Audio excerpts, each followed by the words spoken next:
दर्शक जना कि अपने सबके बुझल है राम सीता के स्वयंवर के दिन जानकी मंदिर आ राम मंदिर से डोला निकलल है। एखन जनकपुर धाम के परिक्रमा कर रहल है।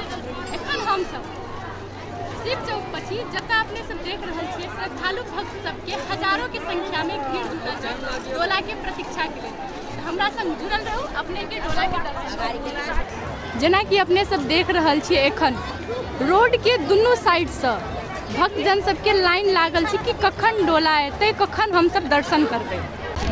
जनकपुर धाम के विवाह पंचमी देखऽ के लेल जनकपुर धामे के वासी सब नहीं, एहिठमन इंडिया नेपाल कही तो हरेक क्षेत्र के लोग सब अबै छथि एहिठमन दर्शन करऽ के लेल। जेना कि अपने सब देख रहल छी, हम अहाँके कहने छलहुँ हँ कि एहिठमन श्रद्धालु सब ठाढ़ छथिन दुनू लाइन में, किछु तऽ हाथ में फूल लऽ कऽ सेहो ठाढ़ छथिन कि डोला एतै तऽ फूल चढ़ायब कहि कऽ।